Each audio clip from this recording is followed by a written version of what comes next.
जामनेर तालुक्यातील ताज्या बातम्या व ठळक घडामोडींसाठी पाहत राहा JBN महाराष्ट्र।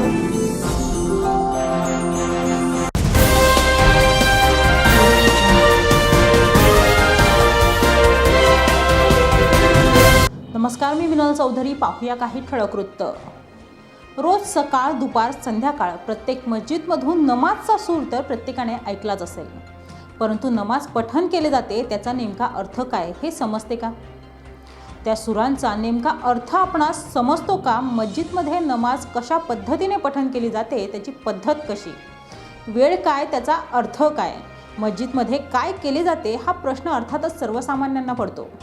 परंतु याच प्रश्नांची उत्तरं आपणाला मिळणार आहे ते मस्जिद परिचय या कार्यक्रमामधून। मस्जिद परिचय हा कार्यक्रम संपूर्ण महाराष्ट्रामध्ये राबवण्यात येत असून आपल्या जामनेर शहरातील हाजी बशीर नगरातील मस्जिद-ए-तौशीद येथे देखील हा मस्जिद परिचय कार्यक्रम राबवण्यात आला। या कार्यक्रमाला माजी मंत्री आमदार गिरीश महाजन यांच्यासह अनेक मान्यवर तसेच शहरातील नागरिक उपस्थित होते।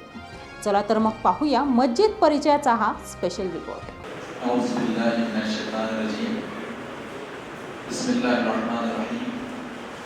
सुरुवात आपल्या सर्वांचा मालक पालक शासक सर्वज्ञ अल्लाह ईश्वर किंवा गॉडच्या नावाने।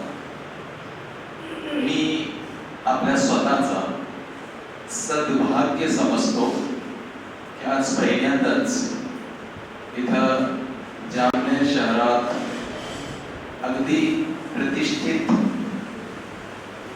आणि खूप महान असे पाहुणे मला लाभलेले आहेत की ज्यांच्या सभेत 1 तास 1.5 तास मला घालवण्याची एक संधी आपल्या अल्लाहने ईश्वराने दिलेली आहे। आणि हा सुद्धा माझं सौभाग्य आहे की जामनेर शहरात पहिल्यांदाच मस्जिद काय असते, मस्जिद मध्ये नमाज प्रार्थना कशी असते, नमाजाला बोलवताना जी अजान दिली जाते, बांग दिली जाते, त्याचे शब्द काय असतात, त्यांचा सार काय असतो, आणि जी नमाज पठण केली जाते तर त्या नमाज पठणामध्ये काय क्रिया असतात ते सुद्धा मी पुढच्या टप्प्यात सांगणार आहे। आणि त्या क्रिया पार पाडताना अरबीत काय बोललं जातं, त्याचा मराठी भाषांतर काय होतो, आणि त्यानुसार गेल्या 1400 वर्षापासून या जगातील 1, 2, 4 नव्हे 35 लाख मस्जिदींमध्ये, मला आश्चर्य वाटेल, आश्चर्य सुखद धक्का लागेल की सध्या जगात 35 लाख मस्जिदी आहेत। 780 कोटीपैकी आपल्या बांधवांपैकी बहिणींपैकी 182 कोटी मुस्लिम बांधव भगिनी आहेत। 223 देश आहेत, तर 223 देशांमध्ये 780 कोटी आपले जे सारे बंधू भगिनी आहेत त्यापैकी 182 कोटी मुस्लिम बांधव भगिनी आहेत। 58 मुस्लिम कंट्रीज आहेत, 58 223 पैकी। पण असं कोणताच देश नाही की जिथं मुस्लिम बांधव किंवा भगिनी नाही। तर जवळपास 35 लाख मस्जिदी या जगात आहेत।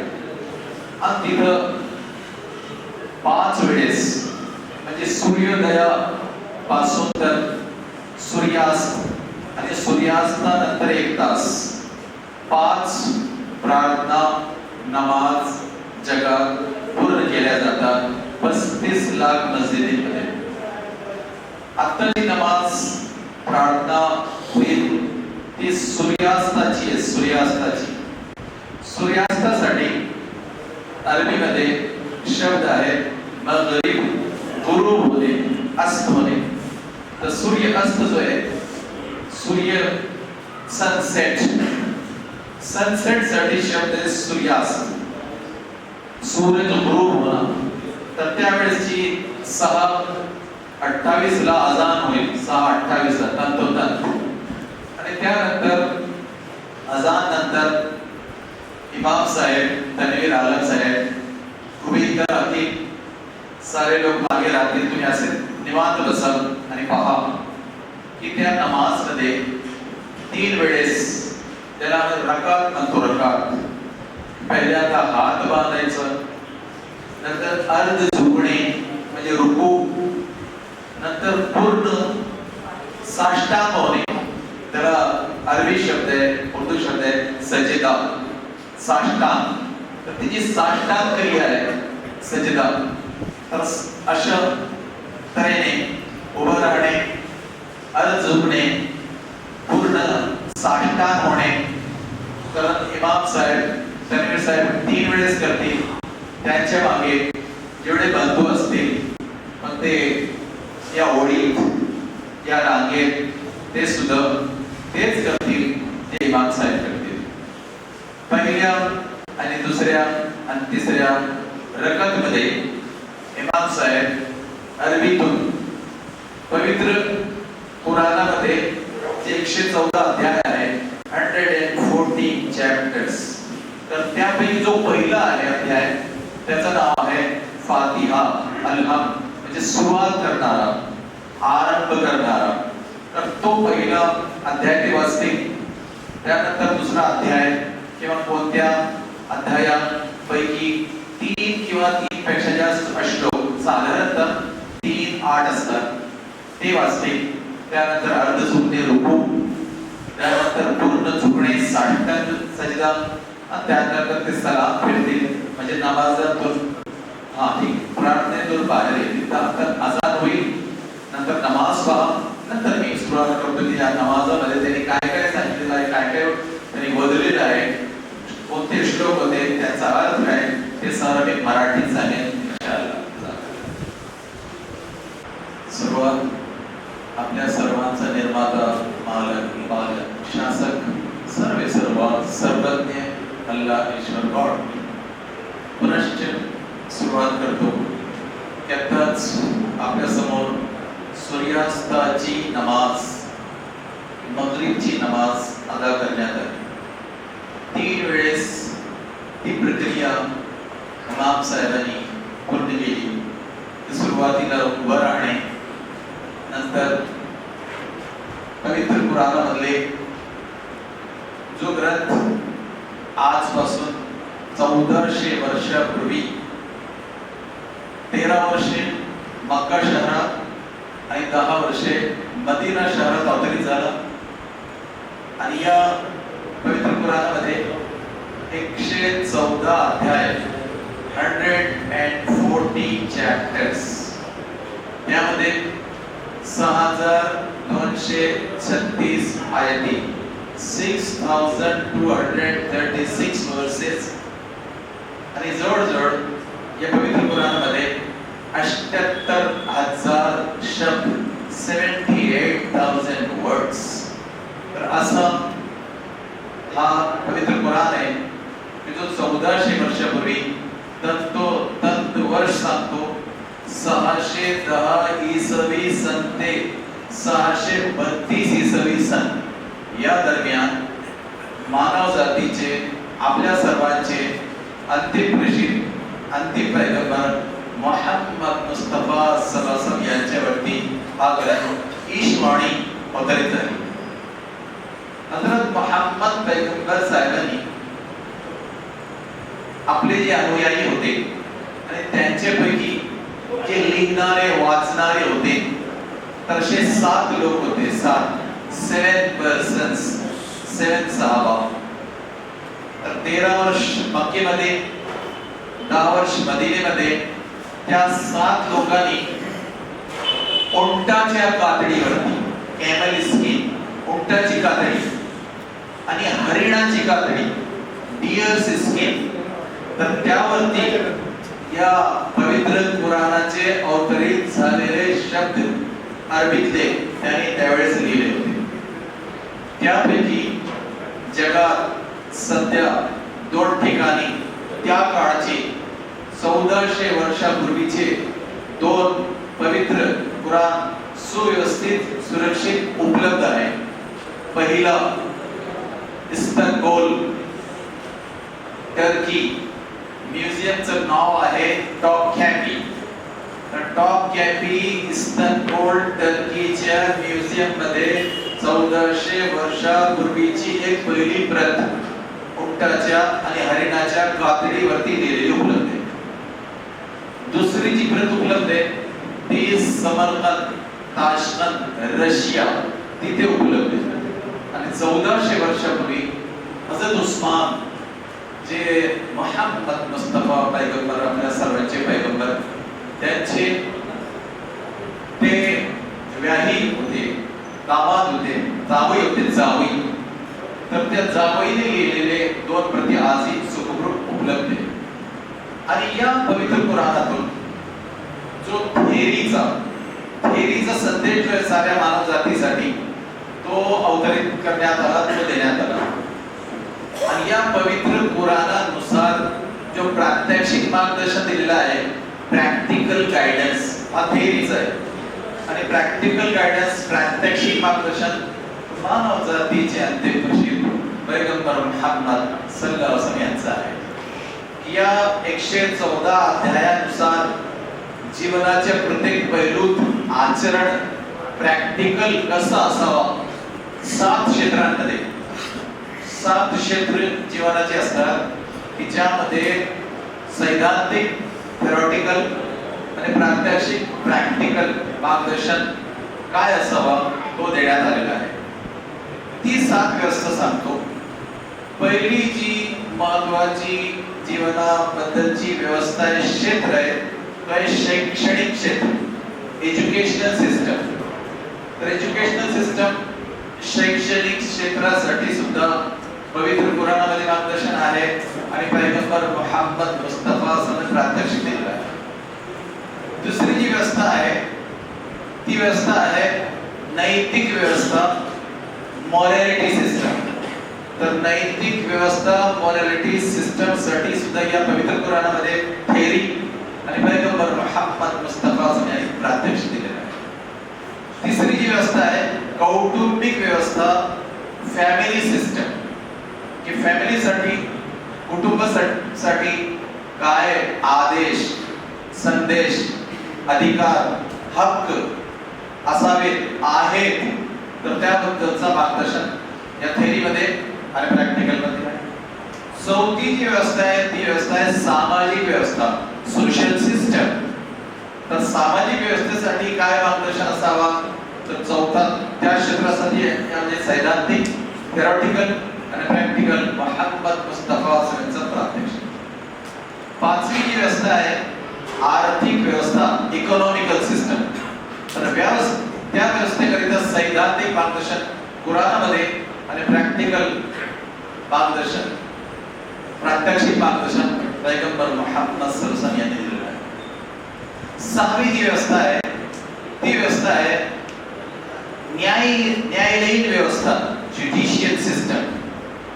न्याय देण्यासाठी आणि परिपूर्ण न्याय देण्यासाठी काय मार्गदर्शन असावा, तर सैद्धांतिक मार्गदर्शन पवित्र पुराणामध्ये, प्रात्यक्षिक मार्गदर्शन पैगंबर मुहम्मद सल्लल्लाहु अलैहि वसल्लम आचरणातून दिलेलं आहे. सातवी जी व्यवस्था आहे सेव्हन्थ सिस्टम ऑफ लाईफ, तर ती आहे प्रशासकीय व्यवस्था, ऍडमिनिस्ट्रेटिव्ह सिस्टम. त्यासाठी थेरी पवित्र कुराणामध्ये आणि त्याचा प्रॅक्टिकल पैगंबर मुहम्मद मुस्तफा सल्लल्लाहु अलैहि वसल्लम. या पवित्र पुराणामध्ये 114 अध्याय, 6236 आयते आहेत. तर 1400 वर्षापासून यामध्ये मुस्लिमांना सुद्धा कोणताही फरक करता आला नाहीये, कारण तो आव्हान, चॅलेंज अल्लाह ताला दिलेला आहे. या पवित्र पुराणामध्ये हिज्र नावाचा 9व्या क्रमांकाचा अध्याय आहे की ज्यामध्ये आपल्या सर्वांच्या निर्माते अल्लाह ताला असा एक आदेश, आव्हान आणि चॅलेंज दिलेला आहे. अरबीत सांगतो सुरुवातीला, नंतर मराठीमध्ये. इन्ना नहनु नझलना जिक्रा व इन्ना लहू लहाफिझून. अल्लाह ताला म्हणतो की हा जो पवित्र कुराण आहे साऱ्या मानव जातीसाठी प्रलयापर्यंत, द डे ऑफ जजमेंट, शेवटचा दिवस मानव जातीसाठी, तर त्या दिवसापर्यंत जो मार्गदर्शन आहे तो मी अवतरित केलेला आहे. तर आता यामध्ये कोणा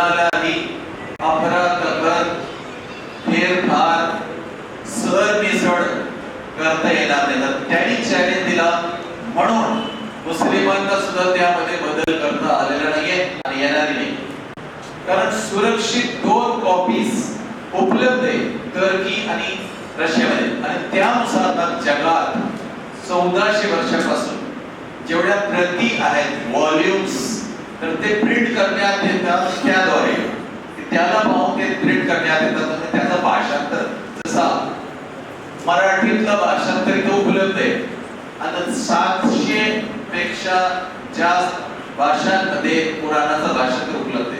आपल्यापैकी सुद्धा जसं डॉक्टर साहेबांनी सांगितलं, मराठीमध्ये, हिंदीमध्ये, इंग्रजीमध्ये जर कोणाला इच्छा असेल तर सेपरेट बेड म्हणून, सेपरेट बेड डॉक्टर साहेब त्यांची जे सोबती आहेत ते आपल्याला सेपरेट बेड म्हणून देतील.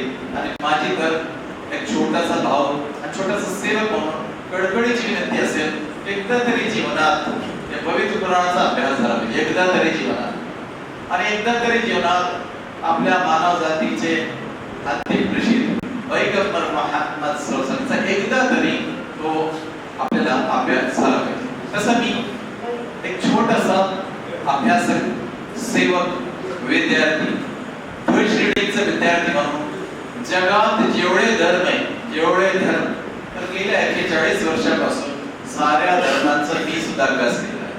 भारतातले मग धर्म असो का पाश्चात्य असो का जगातल्या सर्वांचा 41 वर्षाचा अभ्यास केला म्हणून थोडीशी माहिती मला आलेली आहे.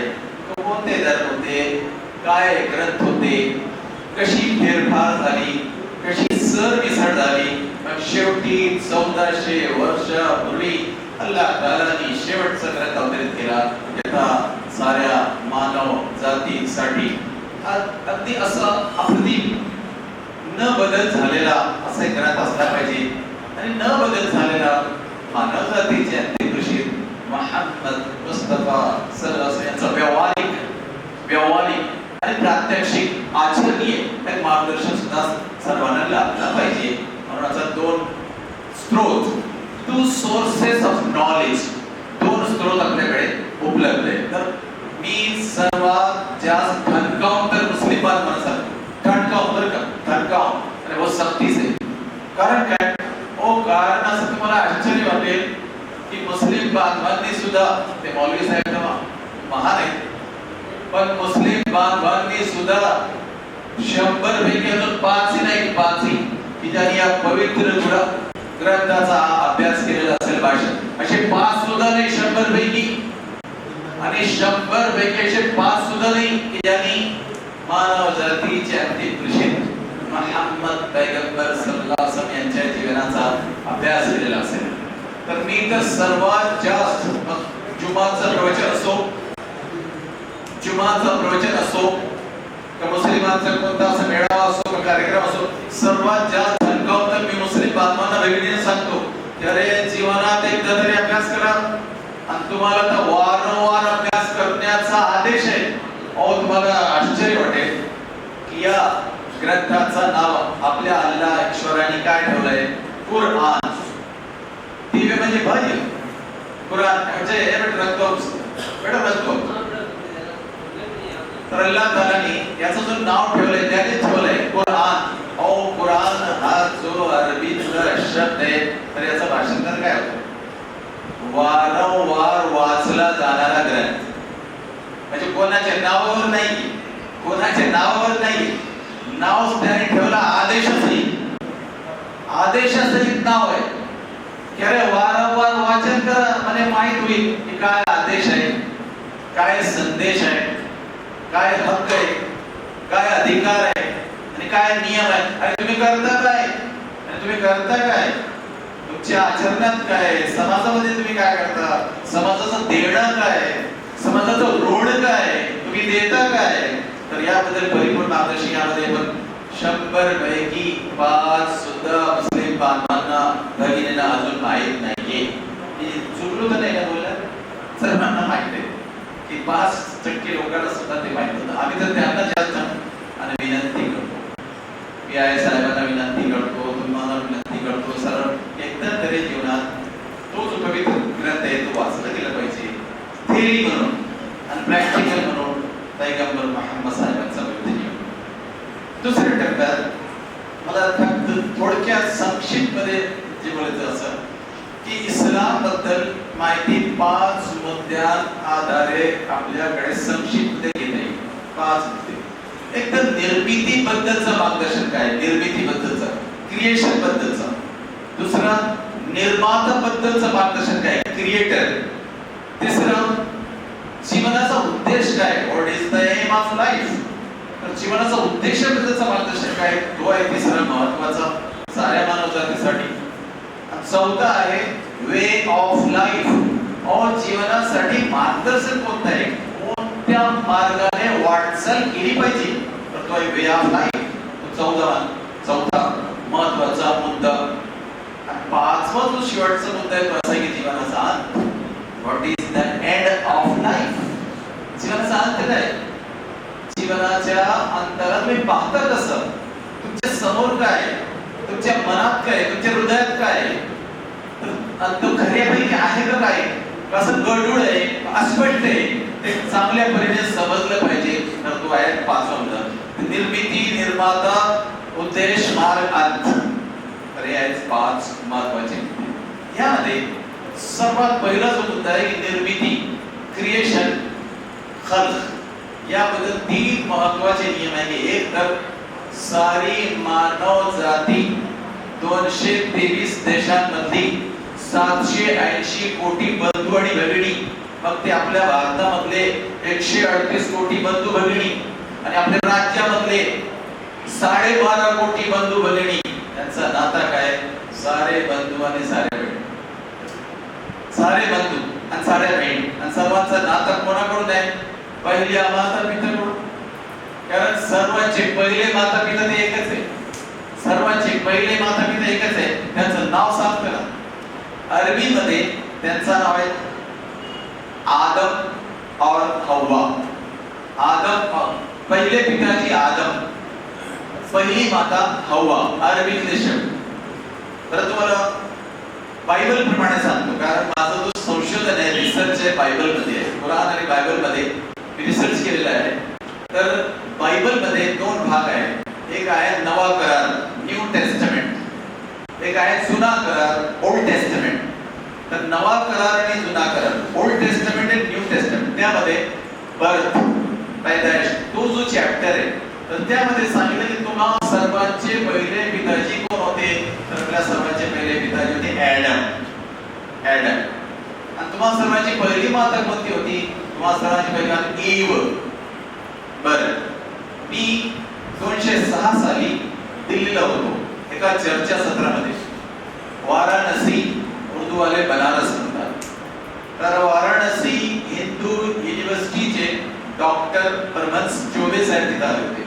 मी त्यांना विचारलं की जसं बायबल मध्ये ॲडम अँड ईव, कुराण मध्ये आदम और हव्वा, तर तसं वेदांमध्ये किंवा वेदांचे जे सार आहे, 7 हिंदू संस्कृतीमध्ये 7 पुस्तके, 7 हिंदू संस्कृती, मी त्याचे अभ्यास केला आहे. तर त्यामध्ये तो नाव कोणता आहे त्या पहिल्या पिताजीसाठी, पहिल्या मातेसाठी, तर डॉक्टर चौबे म्हणाले पहिल्या पिताजीसाठी जो नाव आहे तो आहे आदी. काही लोक आदी म्हणतात, आदी अगदी जुन्या काळचे आदी, तर तो नाव आहे आदी. आणि मातेसाठी नाव आहे हविया. जरा अभ्यास करा, विश्लेषण करा, फरक काय आहे. एडम एंड ईव, आदम और हव्वा, आदिम आणि हविया. उच्चाराचं फरक आहे, सत्य एकच आहे, तथ्य एकच आहे, फॅक्ट इज सेम. त्यामध्ये कोणताच बदल नाही. बदल उच्चारामध्ये, भाषेप्रमाणे, प्रांताप्रमाणे, ग्रंथाप्रमाणे उच्चाराचा फरक झाला. मग आपला नाता काय झाला, 223 देशांमध्ये 780 कोटी सारे बंधू आणि सारे भगिनी. पूर्ण भारतातले 138 कोटी सारे बंधू सारे भगिनी. आपल्या राज्यातले 12.5 कोटी सारे बंधू सारे. आणि हे जर कोणी मानत नसेल तर मुस्लिम होणे तो सोडा, हो तो साधा माणूस सुद्धा होऊ शकत नाही. जर तो हे मानत नसेल की सारे बंधू आणि सारे भगिनी, तो माणूसच नाही. तो प्राणी तो होऊ शकतो पण तो माणूस होऊ शकत नाही. या मानवतेबद्दल, भावाबद्दल, बहिणीबद्दल राहायचं कसं राहावं, तर त्याबद्दल जो आदेश देण्यात आला आपल्या सर्वांच्या ईश्वराचा, सर्वांच्या अल्लाचा, की साऱ्यांसोबत दोन ध्यास असले पाहिजे. दोन ध्यास, दोन मकासीद, दोन ऑब्जेक्टिव्ह असले पाहिजे. कोणते? एक तर साऱ्या मानव जातीशी प्रेम, भाव आणि बहिणीसारखा. साऱ्या मानव जातीशी प्रेम, भाव आणि बहिणीसारखा, आणि साऱ्या मानव जातीची सेवा मरेपर्यंत, अंतिम श्वासापर्यंत, आखरी सांस तक, till last breath. Till last breath, you should serve all humanity. You should love all humanity. असं दोन ध्यास असले पाहिजे की सर्वांची प्रेम आणि सर्वांची सेवा. तर काय सर्वात महत्त्वाचं. दुसरं, निर्माता. निर्माता एकच आहे. निर्माता एकच असतो. व्यवस्थापक एकच आहे. व्यवस्थापक एकच असतो. एका पोलीस स्टेशन मध्ये, तहसील मध्ये एकच पीआय असतात, दोन पीआय नसतात, दोन हेडमास्टर नसतात, एका जिल्ह्यामध्ये दोन जिल्हाधिकारी नसतात. व्यवस्थापन चालणारच नाही. तर या सर्व सृष्टीच्या व्यवस्थापक तो एकच आहे. एकच अल्लाह, ईश्वर म्हणा, गॉड म्हणा, भगवान म्हणा, हरकत नाही. शब्द वेगळे असू शकतात, पण तो आहे एकच. तर तो निर्मात्यानं मानला पाहिजे. आणि त्या निर्मात्याने साऱ्या मानव जातीची निर्मिती एकाच पहिल्या जोडप्यापासून केलेली आहे, आणि साऱ्या सृष्टीचा व्यवस्थापन तोच एकटा चालवतो. एकटा. हे मानलं पाहिजे त्या निर्मात्याबद्दल.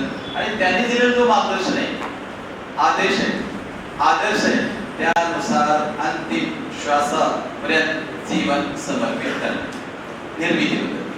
तिसरं, जीवनाचा उद्देश, end of life.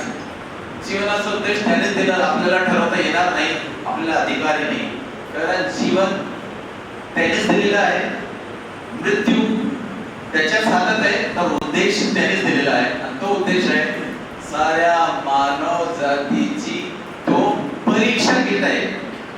The aim of life is examination. आपल्या सर्वांची परीक्षा चालू आहे. साधारणतः परीक्षा भारतापासून तर 223 देशामध्ये 60 ते 80 वर्षाची असते. साधारणतः 60 ते 80. आज जरी कुणी 80च्या पुढे गेला तर रिकामाच होतो ना. काय कामाचं? तर साधारणतः जो वय आहे, आयुष्य आहे ना, तो 60 ते 80 चा, जो एम ऑफ लाईफ साठी दिलाय परीक्षेचा. आणि या परीक्षेमध्ये त्यांनी असा आदेश दिला की सदाचाराने या, व्याविचाराच्या मार्गाने येऊ नका, पुण्याच्या मार्गाने या, पापाच्या मार्गाने येऊ नका, सत्कर्माच्या मार्गाने या, कुकर्माच्या मार्गाने येऊ नका. तर हा असा उद्देश सर्वांच्या समोर असला पाहिजे, सर्वांनी समोर ठेवला पाहिजे. याचबरोबर जो चौथा महत्वाचा मुद्दा आहे, त्याने संमत उठी एक काफी. चौथा जो महत्वाचा मुद्दा आहे तो आहे की जीवनासाठी मार्ग कोणता आहे. मार्ग, what is the way of life. तर त्यासाठी त्याने जो दोन मार्गदर्शन दिले, जसं मी पूर्वी सांगितलं, थेरी, सैद्धांतिक मार्गदर्शन, आणि दुसरं जो मानव जातीचे अंतिम कृषी मोहम्मद मुस्तफा यांचं प्रात्यक्षिक मार्गदर्शन. तर असे दोन स्रोत आहेत, two sources of life. How to live in this, or how to live in the Jamner or Jalgaon or Maharashtra or India. तर हा थेरी आणि प्रॅक्टिकलचा भाग आहे. आणि त्यामध्ये जसं मी पूर्वी सांगितले, 7 व्यवस्थेसाठी मार्गदर्शन. मी पुन्हा सांगतो जे उशीर आले. पहिली व्यवस्था शैक्षणिक व्यवस्था, एज्युकेशनल सिस्टम. दुसरी व्यवस्था नैतिक व्यवस्था, मोरॅलिटी सिस्टम. तिसरी व्यवस्था कौटुंबिक व्यवस्था, फॅमिली सिस्टम.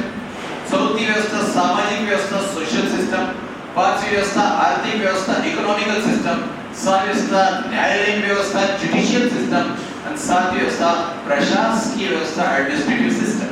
तर अशा 7 व्यवस्था, अशा 7 व्यवस्थांचं मार्गदर्शन त्यांनी दिलं की ज्यानुसार आपल्याला त्याच्या अधीन राहून, सर्वांची सेवा करून, सर्वांना योगदान देऊन, सर्वांचं देणं जे आहे, देणं ते देणं देऊन कसं जगता येईल, तो मार्गदर्शन त्यामध्ये आहे.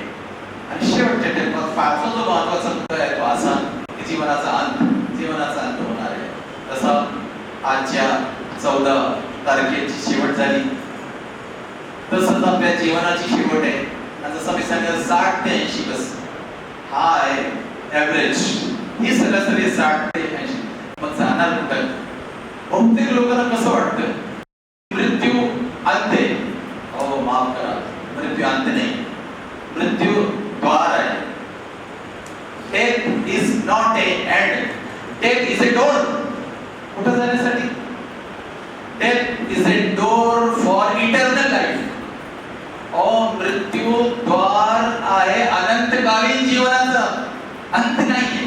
कारण इथं मी जे काही चांगले केले का वाईट केले इथं पूर्ण मिळणार नाही ना. बऱ्याच वेळा आमचे PI साहेब हतबल होतात की त्यांना माहिती आहे तो पापी आहे, अहो पण पुरावा नाही ना. पुरावा नसल्यामुळे सोडून द्यावं लागतं बऱ्याच लोकांना. आता न्यायालयीन व्यवस्थेबद्दल बोलतो की आपल्या प्रिय भारतात सेशन कोर्टापासून सुप्रीम कोर्टापर्यंत किती केसेस पेंडिंग आहे? PI सांगा माझ्यापेक्षा जास्त पाहिजे. 3.5 कोटी केसेस पेंडिंग आहे. आणि बरेच लोक सुटले, मेले. त्यांना कोण शिक्षा देणार? किंवा ज्यांनी चांगला केला त्यांना मोबदला कोण देणार? तो तिथे अनंतकालीन जीवनात. इथं सर्वांना पूर्ण मोबदला मिळणार नाही, पूर्ण शिक्षा सुद्धा मिळणार नाही, तिथं मिळणार आहे. तर तो असा जीवनाचा. आणि शेवटच्या टप्प्यात मस्जिद आणि नमाज बद्दल बोलायचा प्रार्थना. तर नमाज हा जो शब्द आहे ना, तर एक तर मस्जिद बद्दल बोलतो. जे लोक उशिरा आले तर भारतात आणि 223 देशांमध्ये साधारणतः 400 ते 500 मुस्लिम बांधवां भगिनीवरती एक मस्जिद आहे. तसं 182 कोटी मुस्लिम बांधव आणि भगिनी पूर्ण विश्वात आहे, पूर्ण विश्वात 780 कोटी पैकी तर मस्जिद किती आहे? 35 लाख. तर जगात सध्या 35 लाख मस्जिदी आहेत, तिथे लोक नमाज पढतात. सुरुवात कुठून झाली? तर सर्वात पहिली जी म्हणजे इतिहासाचा जो पुरावा आहे, हिस्टॉरिकल फॅक्ट्स, तर तो पुरावा आहे मक्केचा. तर मक्केमध्ये जो पहिला जोडपा होता आपल्या पहिल्या माता पित्यांचा, ॲडम अँड ईव, आदम और हवा, आदिम आणि हव्वा, तर त्यांनी तिथं पहिली मस्जिद बनवली होती. पण तो काळ आपल्याला माहित नाही, कारण त्याचा ऐतिहासिक पुरावा आपल्याकडे नाही. पण 4000 वर्षाचा ऐतिहासिक पुरावा आहे की मक्का शहरात जो काबा आहे, काबा ज्यासाठी लोक हज यात्रेला जातात, 216 ला मी सुद्धा गेलो होतो. तर ती 4000 वर्षापूर्वीची मस्जिद आहे, 4000 वर्षापूर्वीची. आणि सध्या तुम्हाला आश्चर्य वाटेल की ती जी मस्जिद आहे तर आतल्या भागात 10 लाख लोकांच्या नमाज पढण्याची व्यवस्था आहे आतल्या भागात. आणि बाहेरील भागात 20 लाख लोकांच्या नमाज पढण्याची व्यवस्था आहे. म्हणजे पूर्णपणे 30 लाख लोक तिथं नमाज पढतात. एकच मस्जिद सर्वात मोठी ही आहे. तिथं महिलाही असतात, पुरुषही असतात. हे गैरसमज लोकांनी काढावा की मस्जिदमध्ये महिलांना मच्छवायला नाही. डॉक्टर साहेबांनी त्यांचे जे सोबती इथं आमचे आली वगैरे, तर त्यांनी वरचा बदलाव महिलांसाठी केलेला आहे, ते पूर्ण होणार आहे. तर त्यांची नमाज वगैरे होईल. त्यांना इथं मच्छाव नाही, त्यांना इथं येण्याची मुभा आहे, मुभा. बरं, दुसरी जी मोठी मस्जिद आहे जगामध्ये ती मदिना शहरात आहे, मदिना शहर. त्या मस्जिद मध्ये आतील भागात 7 लाख लोकांना नमाज पढण्याची व्यवस्था आहे, 7 लाख पीपल. महिला आहे ते पुरुष आहे. आणि बाहेरच्या भागात आहे ती 12 लाखाची. तसं जवळजवळ 19 लाख लोक तिथं मदिना शहरामध्ये नमाज पढू शकतात. आणि तिसऱ्या क्रमांकाची जी मस्जिद आहे ती फिलिस्तीन मध्ये, पॅलेस्टाईन, ती आहे बैतुल मक्दिस. तिथं 7 लाख लोकांच्या नमाजाची व्यवस्था आहे. अशा 35 लाख जास्त खोलवर जाणार नाही. बरं, आपल्याला माहित असेल की 5 वेळेस मुस्लिम बांधव, त्याला मी मस्जिद म्हणतो, बांगी म्हणतोय, बांग देणार. 5 वेळेस ते बांग देतात. एक तर सूर्यास्ताच्या वेळेस, सूर्योदयाच्या वेळेस, दुसरं दुपारच्या वेळेस त्याला जुहार म्हणतात, तिसरे असरच्या वेळेस 5 च्या आसपास, 6 ते 7 च्या आसपास सूर्यास्ताच्या वेळेस, तत्वतः सूर्यास्ताच्या वेळेस, आणि सूर्यास्तानंतर 1 तास ती शेवटची नमाज आहे इशा. असे 5 नमाज आहेत. आणि हे अनिवार्य आहे. जसं आम्ही आत्ताच 3 रकाती की सुरुवातीला हात बांधणे, त्यानंतर अर्ध झुकणे, त्यानंतर साष्टांग करणे. आप साष्टांग संदर्भ 3 प्रक्रिया आहे. पहिला आहे उभं राहणे, अगोदर हात बांध नाही पहिले हात बांध अल्लाह अकबर करके पहिली म्हणजे असा हात बांधणे नंतर अर्ध झुकणे रुकू कर अर्ध झुकणे याला रुकू म्हणतात नंतर साष्टांग कर साष्टांग प्रक्रिया सज्जा करा तर ही साष्टांग प्रक्रिया सज्जाची तर असं 3 वेळेस त्याने केला बघली होता ठीक आरामशीर तर असे 5 वेळेस हे अनिवार्य असतं आणि लोकांना ऐच्छिक सुद्धा पडते ते पठण करता येतं ऐच्छिक तर 2 प्रकारचे नमाज असतात एक तर अनिवार्य 5 वेळेस आणि त्यासोबत मग ऐच्छिक 3 वेळेस पठण करता येईल आणि काही नमाज ते इमाम साहेब सोबत असतात इमाम साहेब पुढे राहिलेले असतात ओळीने रांगेत बाकी लोक असतात आणि ज्या मस्जिदीमध्ये महिलांची व्यवस्था आहे ते मागच्या भागात असतात नाहीतर वरच्या मजल्यावर असतात तर महिला सुद्धा असतात आणि तर माईक मधून जे कॉशन ऑर्डर देण्यात येतो तर त्यानुसार ते आपली नमाजाची प्रक्रिया पूर्ण करतात तर असं 5 वेळेस वैयक्तिक सुद्धा होतो सामुदायिक सुद्धा होतो बरं नमाजाच्या पूर्वी जे ते अजान देतात अजान तर अजान मध्ये काय असतं अगदी संक्षिप्त मध्ये सांगतो की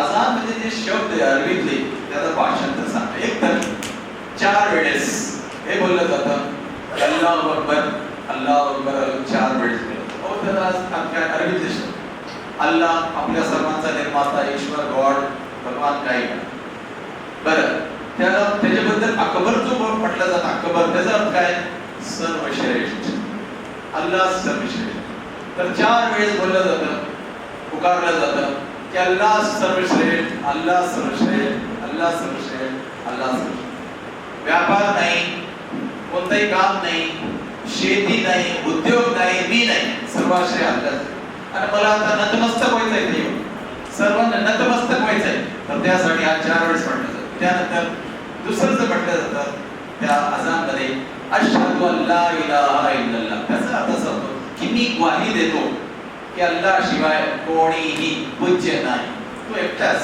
सर्वांचा निर्माता मालक पालक शासक सर्वज्ञ त्यालाच अधीन राहावं तोच पूज्य आणि तिसरं तो म्हटलं जातं वाक्य आहे तो असा की अशहदु अन्ना मुहम्मदुर रसूलुल्लाह की मी ग्वाही देतो की मानव जातीचे मुहम्मद अंतिम प्रेषित आहे सल्लल्लाहु अलैहि वसल्लम ते देव नाही ते अवतार नाही ते प्रेषित आणि जो मार्गदर्शन अल्लाहने दिलंय तो त्यांनी पोस्ट केलेला आहे आचरणात पोस्ट केलेला आहे तर ते म्हटलं जातं आणि पुढच्या वाक्यामध्ये हय्या अलस सलाह हय्या आणि या अलस सलाह नमाजासाठी या सर्वांना बोलायचं की चला बाबा नमाजाची वेळ झाली नमाजासाठी या 2 वेळेस आणि त्यानंतर हय्या अलल फलाह अरे या सफलतेकडे या अरे या सफलतेकडे या इथं मी 2 मिनिट थांबतो कारण चैतन्य महाराज जाते त्यांना काम तर ते 2 शब्दांतील तर थोडासा अवकाश त्यांच्या म्हणण्यासाठी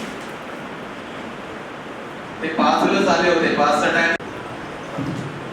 माननीय चैतन्य महाराज साहेबांनी चांगलं मार्गदर्शनाचा वर्णन दिला आहे असा संदेश सुद्धा सर्वांनी बरेपण आपल्या समक्ष ठेवण्याची गरज आहे मी जसं नमाजाचा परिचय करून देत होतो तर अजान होते अजानामध्ये जे वाक्य आहेत ओळी आहेत ते मी सुरुवातीला सांगितले त्यानंतर काय होतं की अजान नंतर लोक मस्जिद मध्ये येतात 15 मिनिटाचा साधारणतः अवकाश असतो आणि त्या 15 मिनिटामध्ये लोक येतात मग इथं स्वच्छता गृह आहे तिथे स्वच्छता करतात प्रसाधन गृह स्वच्छ होतात त्यानंतर समोर वजू करण्याचं ठिकाण आहे ॲब्ल्यूशन वजू म्हणजे एब्ल्यूशन तर ॲब्ल्यूशन मध्ये काय काय स्वच्छ करतात ते आमचे भागवते दाखले मराठीत सांगितले सर्वप्रथम तुम्ही काय करतात 3 वेळेस मनगट पर्यंत हात धुवायचा 3 वेळेस म्हणजे आता कल्पना करा की सॅनिटायझेशन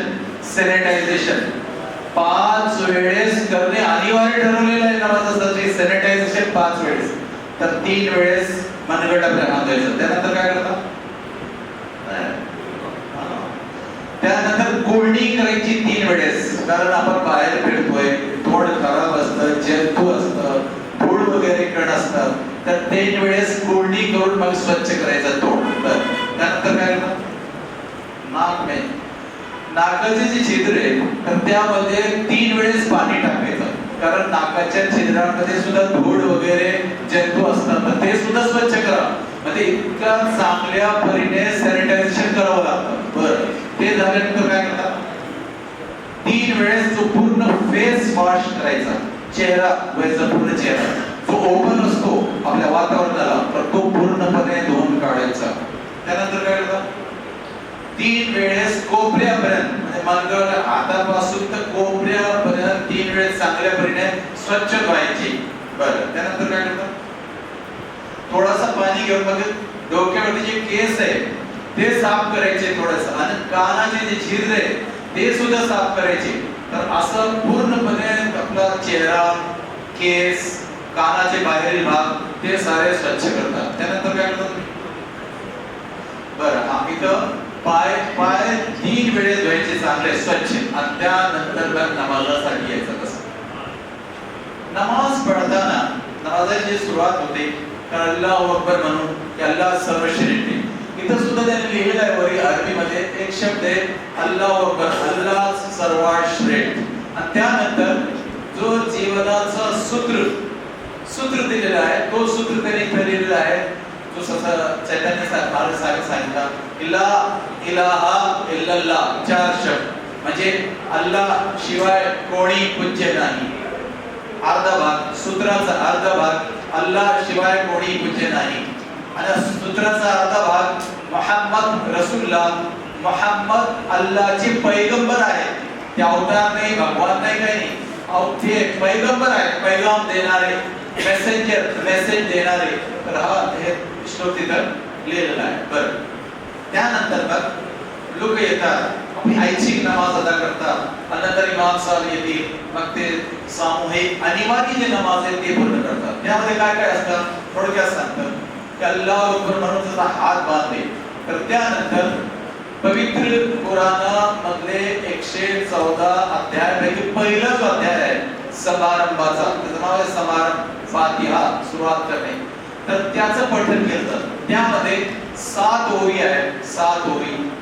पहिल्या 3 ओवीमध्ये अल्लाहची स्तुती आहे, की तू महान आहे, साऱ्या सृष्टीची निर्मिती तू केलेली आहे, साऱ्या सृष्टीचं व्यवस्थापन तूच करतो, आणि त्यानंतर तू इतका म्हणजे आमच्यावरती दया करणार आहे, कृपा करणार आहे, अर रहमान रहीम, की आमच्यावरती इतकी दया आणि कृपा तू केलेली आहे की आम्हाला माहीतच नाही की कुठे कुठे ती कृपा झालेली चालू आहे, आणि मरेपर्यंत चालू असते ती दया आणि कृपा.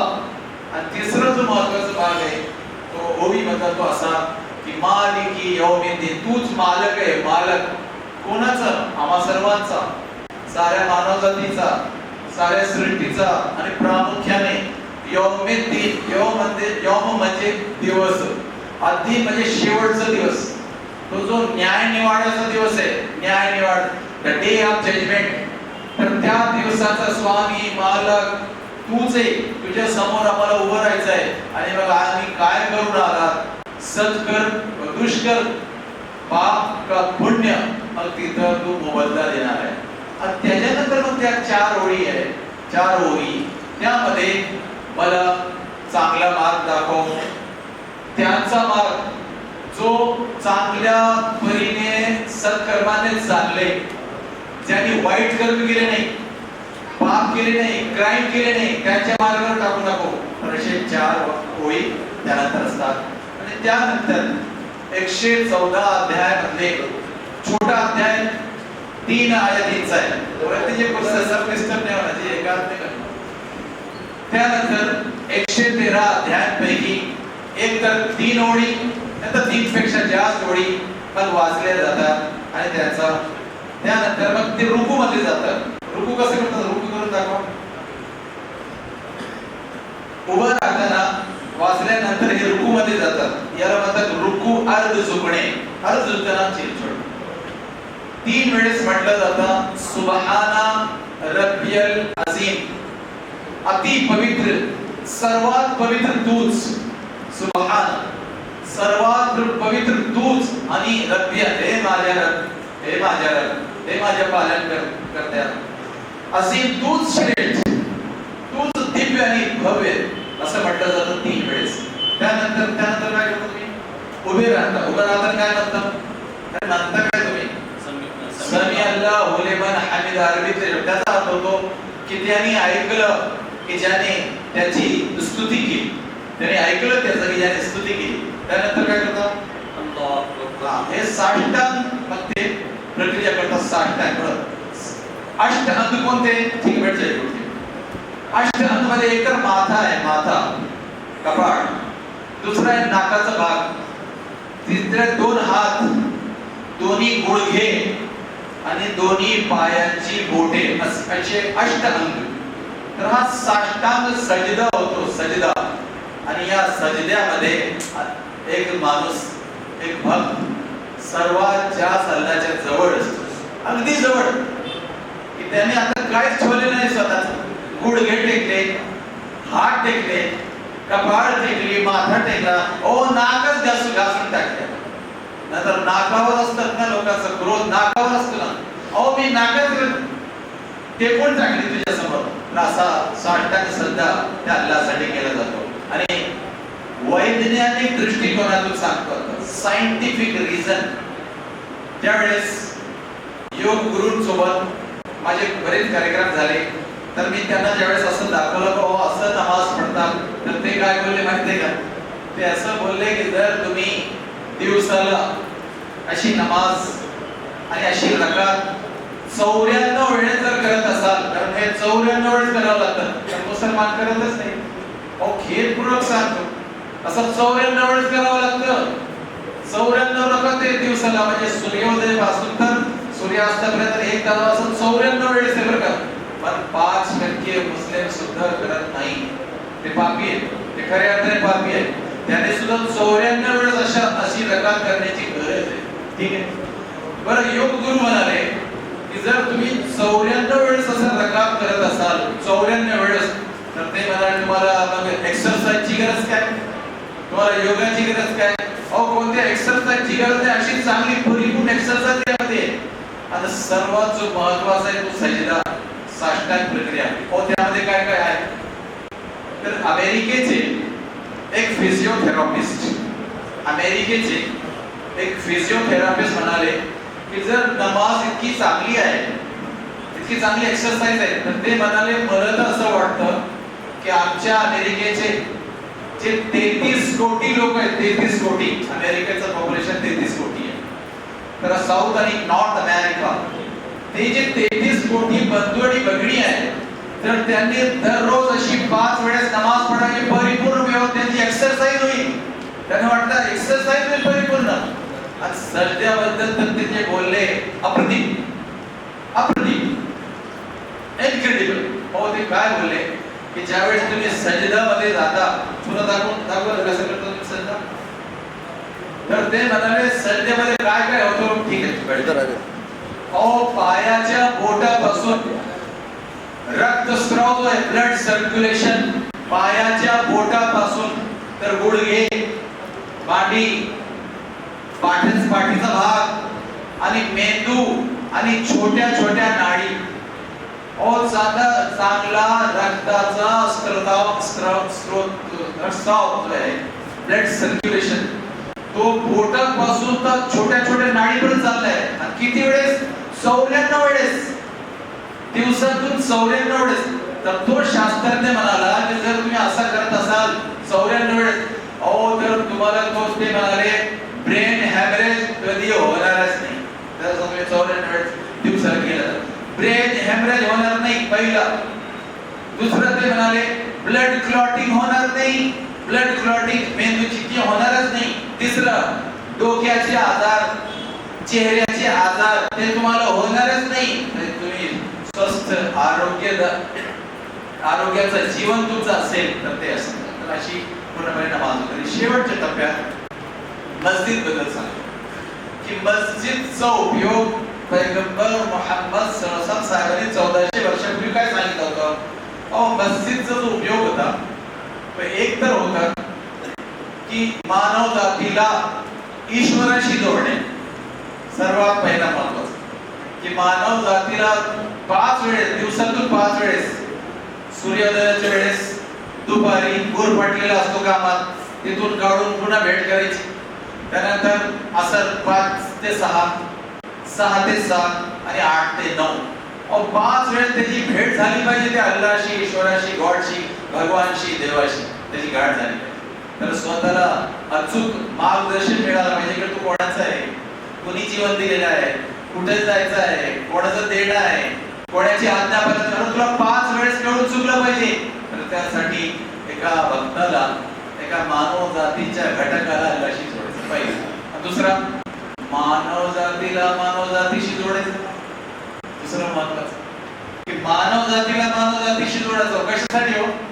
की समाजामध्ये राहताना कोणी रंजलेली आहे, दुखलेली आहे, पीडित आहे, कोणाची काही दशा आहे, ते सर्वांच्या समोर आली पाहिजे मस्जिदमध्ये. आणि मस्जिदमध्ये बसून मग इमाम साहेबांनी, सल्लागार मंडळाने ते ठरवलं पाहिजे की त्यांची काय दुर्दशा आहे, त्यांची काय दशा आहे, काय गरज आहे, काय गरजूवंत आहे का, काय गरज, ती गरज पूर्ण केली पाहिजे. त्यासाठी हा केंद्र. एकतर मानव जातीची भेट झाली पाहिजे अल्लाहशी आणि मानव जातीची भेट झाली पाहिजे मानव जातीशी. अच्छा, पैगंबर मुहम्मद सल्लल्लाहु अलैहि वसल्लम यांनी आपल्या काळात मस्जिदचा काय काय उपयोग करून घेतला? इथं त्यांनी विद्यापीठ बनवलं होतं. हो, विद्यापीठ. पहिला जो विद्यापीठ 1400 वर्षापूर्वी झाला होता तो मदीनेमध्ये. आजही तो जागा आहे, त्या जागेचं नाव आहे सुफा. त्या सुफा नावाचा पहिला विद्यापीठ, फर्स्ट युनिव्हर्सिटी 1400 इयर्स बिफोर, तो तिथं पैगंबर मुहम्मद साहेब सुरू केला होता. पण मुस्लिम चुकले. इथं त्याने साधी शाळा सुद्धा सुरू केली नाही. वेगळी सुरू केली हो, पण इथं सुद्धा ती सुरू झाली पाहिजे. तर अशी व्यवस्था 1400 वर्षापूर्वी केली होती. अजून एक महत्वाचा, छोटे मोठे तंटे झगडे महाराज सांगत होते.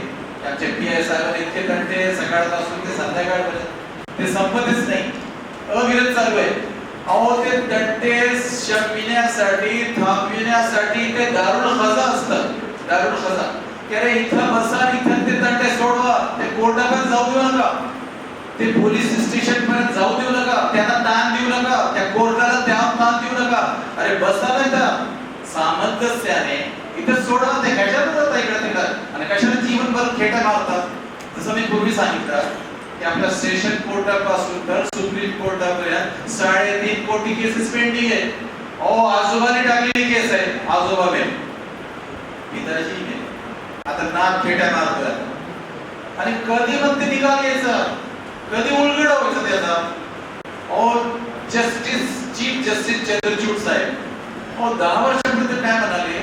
ते म्हणाले की इतके केसेस पेंडिंग आहे की जर आपण प्रत्येक जिल्ह्यात डिस्ट्रिक्ट कोर्ट जर सुरू केला, जलद गती न्यायालय, फास्ट ट्रॅक कोर्ट, त्यांनी ते म्हणले प्रत्येक डिस्ट्रिक्ट मध्ये जरी आपण सुरू केला तरी ते 3.5 कोटी केसेस निकाली काढण्यासाठी आपल्याला 200 वर्ष लागतील. कोण राहणार आहे 200 वर्षापर्यंत? आजोबा नाही राहणार, पिताजी नाही राहणार, नाते राहणार त्यात. 200 वर्ष जर लागत असेल तर मस्जिद मध्ये ही व्यवस्था केली करण्यात आली. दारुल खजा असला पाहिजे, इथं ते तंटे सोडा. बरं, मस्जिद मध्ये पोशाखघर सुद्धा असतो. सध्या आणि जास्त करून ही व्यवस्था केली नाही मुस्लिमांकडे, ती करण्याची गरज आहे. डॉक्टर साहेब, इथे पोशाखघर बैतुल माल असला पाहिजे. त्या पोशाखघरातून काय करायचा? समाजात गोरगरीब कोण आहे, रंजलेले कोण आहे, कोणाला औषधीची गरज आहे, कोणाला फ्रीची गरज आहे, शिक्षण असेल तर ती इथून दिली गेली पाहिजे. तर ते सुद्धा 1400 वर्षापूर्वी मुहम्मद पैगंबर साहेबांनी ती व्यवस्था सुरू केली. आणि याचबरोबर बाहेरचे लोक येतील, त्यांना राहण्याची व्यवस्था करायची. राहण्याची म्हणजे सराय म्हणत होते त्याला, सराय लॉजिंग. तर मस्जिद मध्ये सराय असायची. बाहेरचे लोक आले प्रवासामध्ये, राहण्याच्या ठिकाणी, तर त्यांनी मस्जिदमध्ये राहावं आणि लोकांनी शेजार पाजारी आणून द्यायचा. तर अशी सुद्धा व्यवस्था मस्जिद मध्ये व्हायची. म्हणजे काय? समाज उपयोगी केंद्र. आणि मस्जिद कैसा होना चाहिए? सारे समाज की सुविधा के लिए. It should be a center for all humanity, for all human beings, particularly for the poor, particularly for the needy, particularly for the persons who don't have the shelter. तर त्यांच्यासाठी सुद्धा सुविधा असली पाहिजे. तर ती सुविधा 1400 वर्षापूर्वी मस्जिदच्या निमित्ताने पैगंबर मुहम्मद साहेबांनी केली. आणि शेवटच्या टप्प्यात हा जो मस्जिदचा भाग आहे, आता मी तुला दाखवतो. तिथं कुठं तुम्हाला प्रतिमा दिसते का? प्रतिमा, अल्लाची प्रतिमा, चित्र, अल्लाचं चित्र, पैगंबराचं चित्र इथं नाहीच. कारण चित्र आणि प्रतिमा त्याचा त्याला नतमस्तक होण्याची गरज नाही. अहो, हृदयामध्ये आणि मस्तिष्क मध्ये तो असला पाहिजे. तो असला पाहिजे आपल्या आत्मेमध्ये, आपल्या हृदयामध्ये, आपल्या आचरणामध्ये. मग इथं प्रतिमा नाही, इथं मूर्ती नाही. आणि जगातल्या 35 लाख मस्जिदीमध्ये कुठेही चित्र नसतो, प्रतिमा नसते, मूर्ती नसते. बरं, हे येणारे जे लोक असतात नमाज पढण्यासाठी, कोणाला दक्षिणा द्यायची गरज नाही की इमाम साहेब उभे राहिले की आणू 5 रुपये आणू, म्हणजे इथं कोणाला पैसे द्यायची गरज नाही. व्यवस्था कशी चालते? असं डॉक्टर साहेबांनी एक कमिटी, समिती नेमली. समिती त्यांनी काय करायचं, जे आपल्या इच्छेने, स्वेच्छेने त्याला दान द्यायचं आहे, कोणाला 100 रुपये, कोणाला 500, त्यांनी दर महिन्याला द्यायचं. मग त्या तुमच्या आमचे इमाम साहेब आहे, ते पूर्ण वेळ इथे देतात. बांगी साहेब आहे, सफाई करणारे, तर मग त्यांना एक पगार द्यायचा, पगार. तर अशी व्यवस्था, असं नियोजन या मस्जिदीचा करण्यात येतं. शेवटच्या टप्प्यात आपल्या 8 वाजता गेल्याचा 8 पर्यंत शेवटच्या 5 मिनिटांमध्ये आपल्याला प्रश्नोत्तराचा म्हणजे अवकाश असेल, त्यांना प्रश्न करायचा प्रश्न. पण एक आता आई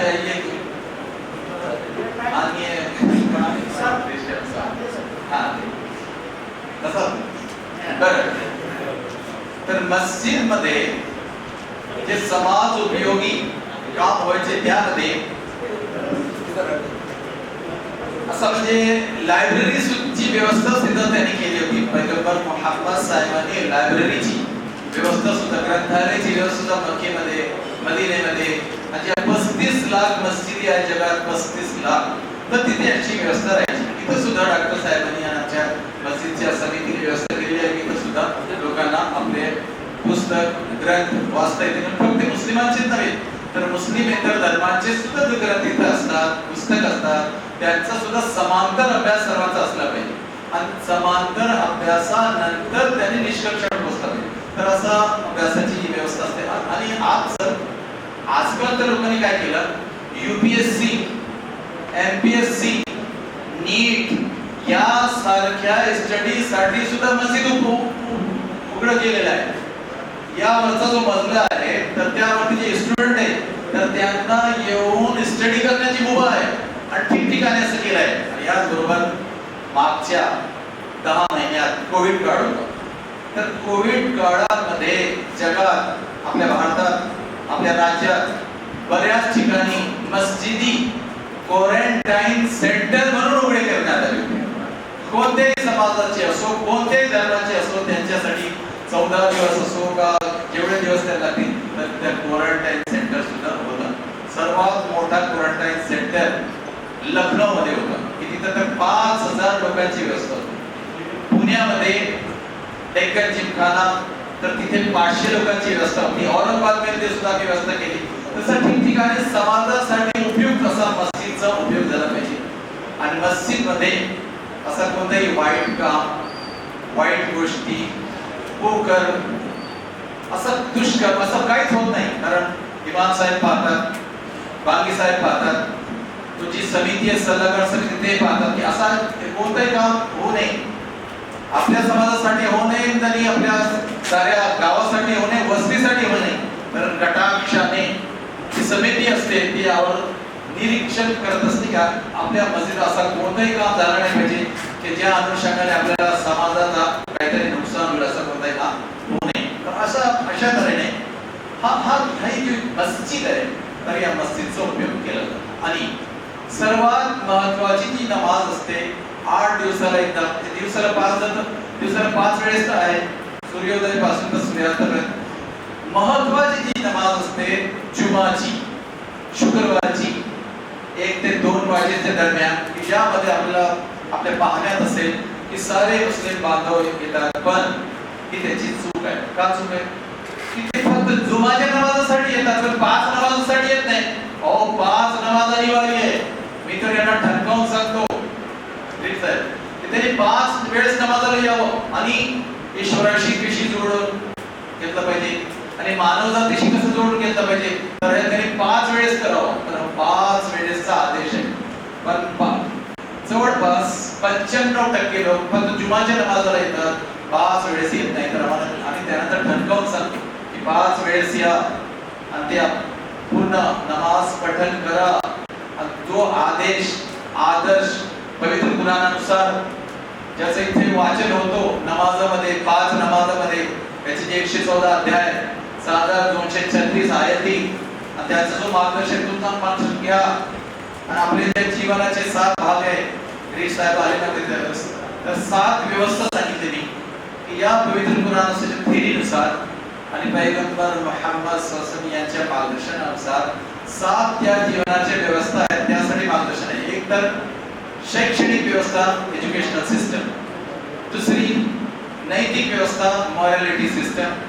तिसरी कौटुंबिक व्यवस्था, फॅमिली सिस्टम. चौथी सामाजिक व्यवस्था, सोशल सिस्टम. पाचवी आर्थिक व्यवस्था, इकॉनॉमिकल सिस्टम. सहावी न्यायालयीन व्यवस्था, ज्युडिशियल सिस्टम. आणि 7वी प्रशासकीय व्यवस्था, ऍडमिनिस्ट्रेटिव्ह सिस्टम. तर या थिअरी आणि प्रॅक्टिकल द्वारे या 7 व्यवस्थांसाठी मार्गदर्शन असतो. तर सर्वप्रथम मुस्लिम बांधवांनी, भगिनींनी चांगला आत्मसात करायचा आणि साऱ्या मानव जातीची सेवा करायची. मी पुन्हा ते 2 ध्यास मुस्लिमांना तर ठणकावून सांगतो, 2 ध्यास की तुम्ही निर्मितीमध्ये ते आपले राज्याचे 12.5 कोटी बंधू भगिनी असो, का देशाचे 138 कोटी बंधू भगिनी असो, का पूर्ण विश्वाचे 780 कोटी बंधू भगिनी असो, 2 ध्यास अंतिम श्वास, अंतिम घटकापर्यंत असले पाहिजे. त्या मानव जातीशी प्रेम आणि साऱ्या मानव जातीची सेवा मरेपर्यंत ही केलीच पाहिजे. हे आदेश. आणि शेवटच्या टप्प्यात मला सांगायचं की जीवनाची जी 5 मुद्दे सांगितली, निर्मिती, क्रिएशन, निर्माता, क्रिएटर, उद्देश, एंड, मार्ग, वे, आणि 5वा आहे अंत. अंताबद्दल सर्वांनी खूप जागरूक राहण्याची गरज आहे. याबद्दल एक 2 गोष्टी आपल्या समोर सांगतो की हा जीवन कधी संपेल कोणालाच माहिती. मृत्यू अटळ आहे, मृत्यू अटळ आहे. Death is inevitable. कधी येईल, कुठे येईल, कशी येईल कोणालाच माहिती नाही. पण तयारी ठेवावी लागेल. पण ती तयारी कशी? सत्कर्माने, कुकर्माने नव्हे, दुष्कर्माने नव्हे, चांगल्या मार्गाने, पुण्याच्या मार्गाने, पापाच्या मार्गाने नव्हे, सर्वांच्या भल्याच्या विचाराने, सर्वांच्या प्रेमाने ती वाटचाल झाली पाहिजे. आणि एक चांगला मुद्दा आपल्याला सांगतो की बरेच लोक आपल्या घरावरती काय लिहितात. समजा माझे एक मित्र आहे, मी एकदा एक वेळेस त्याला सांगितलं, अरे रमेश तू घरावरती काय लिहिलं? म्हणजे काय नाही, रमेश निवास. मी त्याला विचारलं, रमेश भाऊ त्या निवासाचा अर्थ माहिती आहे का तुला? माहिती आहे ना म्हणे, राहण्याची जागा. अरे नाही ना बाबा. मी म्हटलं मी सुद्धा संस्कृतचा एक श्रेणीचा विद्यार्थी आहे. अहो जरा निवासचा अर्थ काय चांगली फोडणी करा त्याची. नी म्हणजे काय? नाही. काय लिहून टाकलं? निवास. आणि नीचा अर्थ काय? नाही. आणि वास म्हणजे राहणे. अहो काय लिहून टाकलं तुम्ही? न राहण्याची जागा निवास आहे ना. न राहण्या एकदम दचक दिसते. मला माहितच नव्हतं म्हणे. मला माहिती आहे ना, मी लिहिलं नाही पण मला माहिती आहे की तू लिहिलं बरोबर, पण तुला माहित नाही की तो जो लिहिलेला निवास तर खरोखरच हा जगातला घर, राहण्याची जागा नाही. मग काय तो पण काय? मला प्रवासाची जागा आहे. Life is a journey. लोक म्हणतात ना जिंदगी एक सफर आहे. खऱ्या अर्थाने सफरच आहे. Life is a journey. Life is a प्रवास. जीवन प्रवास आहे. मग खरा वास कुठे आहे? मरणोत्तर जीवन, नित्यवास, सदैववास, इटर्नल लाईफ, एंडलेस लाईफ, अनंतकालीन जीवन. चांगला संस्कृत शिक्षण, अनंतकालीन जीवन. अहो त्याची तयारी करा. मग ते दचकले ना त्या समजतात रमेश बाबा. आणि मुस्लिम बांधवांना तर अजूनही माहिती आहे. तर मग त्या जीवनाची तयारी करा. तो खरा जीवन आहे. त्या जीवनात आपल्याला जायचं आहे. तर तो आपल्याला खऱ्या अर्थाने आपल्याला समोर ठेवण्याची गरज आहे. आणि तिथं मग आपल्याला आपल्या कर्मांचा मोबदला मिळेल. सत्य करणे, सत्कर्म आहे, सदाचार आहे, स्वर्ग आहे. दुष्कर्म आहे, मग नरक आहे. स्वर्ग किंवा नरक. तर आपण इथं ठरवायचं. मरणापूर्वी आपण ठरवायचं की स्वर्गाच्या मार्गावर जायचं की नरकाच्या मार्गावर. तर ही होती शेवटची नम्र विनंती जो मला सर्व धर्मीय बांधवांना करायची होती. उभं आहे, गिरीश साहेब सुद्धा मार्गदर्शन करतील. पण तुम्हाला उभं आहे की जर कोणाचा प्रश्न असेल तर प्रश्न विचारता येईल, मी थोडक्या म्हणतो उत्तर देण्याचा प्रयत्न करेन. खरं म्हणजे मला याला उशीर झाला. महत्वाची मीटिंग होती, शिवजयंतीची मीटिंग होती, सगळे 100-200 कार्यकर्ते आलेले होते, पत्रकार होते, त्यामुळे मला याला उशीर झाला. आणि ते 5 मिनिटं शेवटच्या होतं तर मी आपलं म्हणणं आपलं भाषण ऐकत होतो, तर मला असं वाटलं की मी सुरुवातीपासून द्यायला पाहिजे होतं. मला तहसीलदार मला म्हणाले की तुम्ही चांगला कार्यक्रम मिस केला म्हणून, तुम्ही पूर्ण ऐकायला पाहिजे. आता रेकॉर्डिंग वगैरे आहे का आपल्याकडे? संपला विषय. मी ते आता मुंबईत निघालो होतं, लगेच मला मुंबईला जायचं आहे. मला निश्चित मी ते या ठिकाणी ऐकायला आपण पुस्तक दिलेलं आहे ते मी वाचतो. आणि खरं आहे आपण म्हणाल्याप्रमाणे कुठलाही धर्म आपल्याला आपला भांडा मारामाऱ्या करा कधी शिकवत नाही. मजहब नाही शिकाता आपस में बैर करना. आणि खरं आहे आपल्या फक्त गैरसमजुती जे असतात एकमेकाच्या धर्माबद्दल, त्यामुळे सगळे प्रश्न निर्माण होत असतात. कुठे इस्लाममध्ये असं म्हटलेलं नाही आहे की तुम्ही इतर धर्माची वेगळ्या वापरानं बघा, बौद्ध धर्मात म्हटलेलं नाही आहे, हिंदू धर्मामध्ये म्हटलेलं नाही आहे, कुणी असं म्हटलेलं नाही आहे की तुम्ही दुसऱ्या धर्माचा द्वेष करा. परंतु आपण आपल्या सगळ्या व्यवस्थेसाठी सगळे चाललेलं असतं. आणि विशेष करून मी असं म्हणेल की राजकारणासाठी लोक जास्त होतं, म्हणजे मला प्रामाणिकपणे कबूल करावं लागेल. राजकारणासाठी मी जास्त याचा उपयोग करत असतो. तू आपण थोड्या शब्दामध्ये प्रामाणिकच बोलायचं हां मशिदीमध्ये खरंच बोलायचं असतं आणि मी खरंच बोलतोय ते खरं आहे. त्यामुळे मला असं वाटतं की असे समाजपूर्णाचे कार्यक्रम हे झाले पाहिजे, ते झाले पाहिजे. दुसरे बंद बोलत नाही आम्ही, पण हे जाहीर कार्यक्रम जर झाले तर अधिक बरं होईल, अधिक बरं होईल. त्यातून प्रबोधन होईल, लोकांना कळेल नेमकं. तर लोकांना असं वाटतं की इस्लाम धर्म मंदिर कमिटी क्या करते, असंच वाटतं. मला कोणाला वाटतं मंदिरामध्ये बसून तिकडे बसून काय करतात काय नाही करतात. आणि आहे नाही असं म्हणत नाही, काही ठिकाणी मग सगळ्या धर्माच्या बाबतीत मी म्हणेल की काही काही ठिकाणी चुकीच्या गोष्टी होत असतात, आहेत अपवादात्मक होत असतात, चुकून होत असतात. मग त्यातून मग कोणी म्हणते तर हत्यार मिळले, मग तिकडे काही हे सापडलं, तिकडे हत्यार सापडले, कोणी तलवारी सापडले, होतात असे. आणि काही लोक अशी असतात समाजामध्ये की त्यांना काही ना काही विकलं टाकायचं असतं, आपली पोळी शिकून घ्यायची असते. अशी लोक आहेत, नाही तसं तर भाग नाही, पण त्यांच्यामुळे मग सगळीच समाजव्यवस्था बदनाम होत असते, सगळे धर्म बदनाम होत असतात, प्रार्थनास्थळं बदनाम होत असतात. मला वाटतं निश्चित आपण सगळ्यांनी आलं पाहिजे. हे जे सगळे धर्मस्थळ आहेत याचा वापर चांगल्या कामासाठी झाला पाहिजे, प्रार्थनेसाठीच झाला पाहिजे. मंदिर असो का मस्जिद असो, काही असेल, गुरुद्वारे असो, सगळे चांगल्या कामासाठी त्याचा वापर झाला पाहिजे असं मला वाटतं. ते निश्चित होत आहे. आपल्यासारखे म्हणजे मला खरंच मराठी वाचून मी नावही बघत होतो आणि टोपी बघत होतो, म्हणजे दिसताना मुस्लिम आहे आणि मराठी आपल्यापेक्षा चांगली बोलत आहेत. संस्कृतवर तुमचा गाडा अभ्यासाठी मला असं वाटतं बोलणं तुम्हाला दिसतं, म्हणजे ऑलराऊंडर आहेत प्राध्यापक साहेब आमचे. मला अतिशय आनंद या ठिकाणी येऊन झालेला आहे. मला मुंबईला निघायचं आहे, या महत्त्वाची मीटिंग आहे, त्यासाठी मला त्या ठिकाणी जायचं आहे. खूप खूप धन्यवाद आपले. परंतु पुढच्या वेळेला मी सांगितलं थोडं मोठ्या प्रमाणामध्ये, मोठ्या हॉलमध्ये की तिथे 500-1000 लोक राहू शकतील असा एक कापड कार्यक्रम या ठिकाणी निश्चित आयोजित करू.